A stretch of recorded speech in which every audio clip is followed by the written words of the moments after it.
من نص كيلو دقيق هنعمل أجمل عيش فينو في البيت وتملي بيتك بالخير. عاوزة تعرفي ازاي؟ تابعي معايا الفيديو ده لحد الآخر.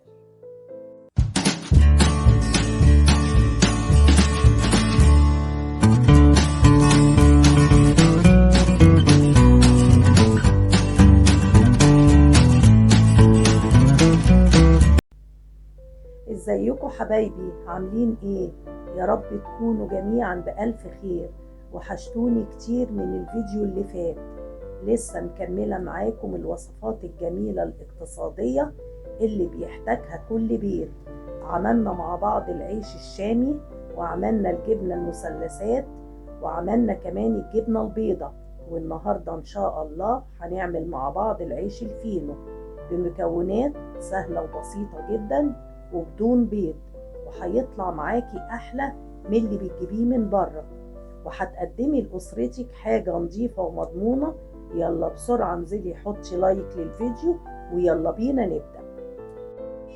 مقاديرنا النهاردة عبارة عن نص كيلو دقيق، وطبعا الدقيق ده متعدد الأغراض.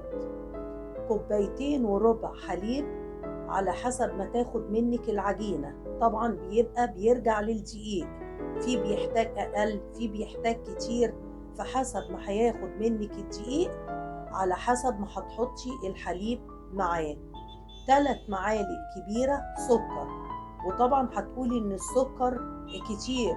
السكر مش هيبقى كتير ولا حاجة، هيبقى متوازن جدا جدا مع العجينة، مش هتديكي الحلاوة اللي هي الزايدة، لا، هتديكي الحلاوة المعقولة اللي هي بتاعة الإفران.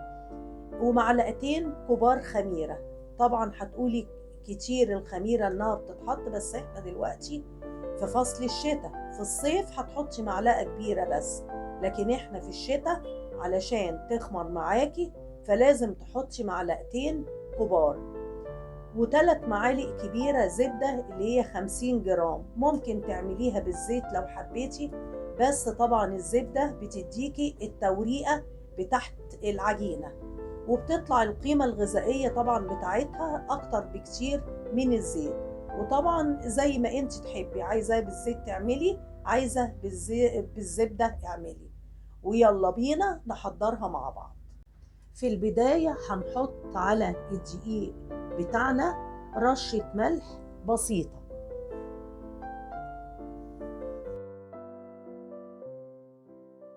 بعد كده هنجيب الحليب الدافي بتاعنا وهنبتدي نحط معاه السكر. نزلي الخميرة،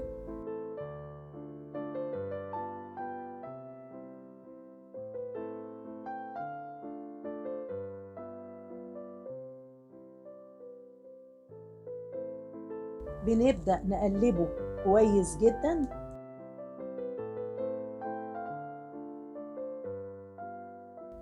بتقلبيه كويس جدا وبنسيبه لمدة 5 دقايق لحد لما تظهر فقاعات فوق الوش، تعرفي كده ان الخميرة شغالة معاكي. بنجيب بعد كده طبق غويط كبير وبتنزلي بنص كيلو الدقيق. شايفين حبايبي بعد لما الخميرة تفاعلت مع بعضها وطلعت اهيت فقاعات، هنبتدي ننزل عليها على الدقيق، وبعد كده بننزل بقطع الزبدة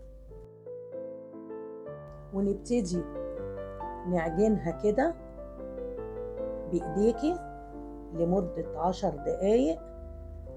ولو عندك عجان اعملي في العجان، ما عندكيش اعملي كده هوت على ايديك، اعجنيها كويس ولازم تخدميها كويس. لو اتخدمت كويس العجينة هتطلع معاكي العيش ناجح جدا جدا.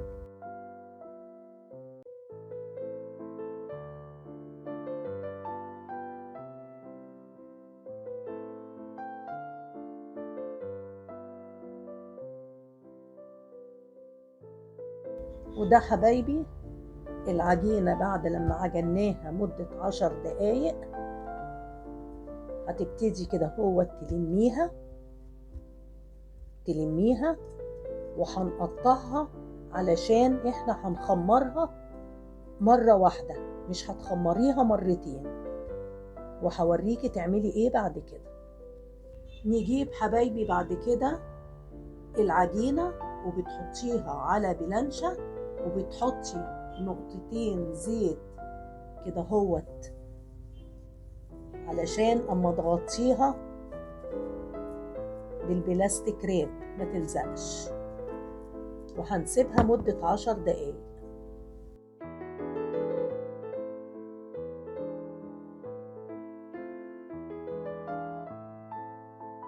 ودي حبايبي العجينة بعد لما سبناها هنبتدي نقسمها مع بعض. انا وزنتها لقيتها حوالي 780 جرام، يعني هنقسمها على حوالي 12 قطعة. الرغيف في حدود 65 جرام. لو ما عندكيش ميزان قسميهم على 12 رغيف بس بقطع متساوية كلها.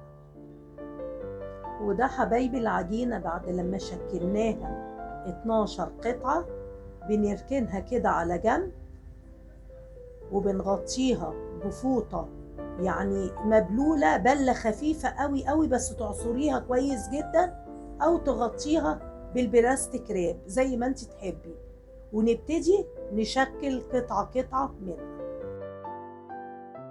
نبتدي نجيب القطعة الأولانية تحطي الناعمة ديت لتحت والخشنة تبقى لفوق، وتبتدي تفرديها على هيئة مستطيل.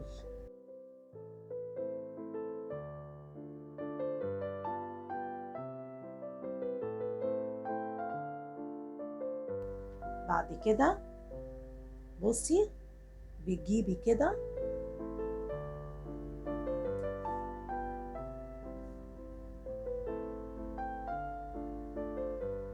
وبعدين بتقلبيها، ولازم بتدوسي كويس جدا جدا علشان لما يخمر ما يفتحش منك وما يفتحش منك في الفرن. شايفة؟ بتدوسي كويس جدا جدا عليه عشان ما يفتحش معاكي. تبتدي تقفليه كويس، وطبعا انت هتقولي ان شكله رفيع، لا لسه هيختمر ولسه هيدخله هوا، وخلال الفيديو هتشوفي شكله الطبيعي لما يخمر. شايفين؟ هكمل الباقي وارجع لك مرة تانية. وده حبايبي العيش الفينو بعد لما شكلناه 12 رغيف. بنبتدي دلوقتي نغطيه بالبلاستيك راب او بفوطة مبلولة تكون دافية، وبتسيبيه يخمر من مدة ساعة ونص لساعتين، علشان احنا دلوقتي في الشتاء، لحد لما بيتضاعف حجمه. بس بتغطيه كويس وبتسيبيه في مكان دافي، يا اما بتحطيه في اذا كان المطبخ دافي عندك بتحطيه او اوضه السفره، ولازم تغطيه كويس جدا جدا، وهوريهولك لما يتضاعف حجمه. وده حبايبي العيش الفينو بعد مرور 3 ساعات عليه. طبعا في فترة الشتاء بياخد وقت كبير معاكي، فترة الصيف طبعا مش هياخد المدة ديت ابدا. هندهنه بعد كده هوت ببيضة كده زي ما انت شايفة، دهن كده خفيف.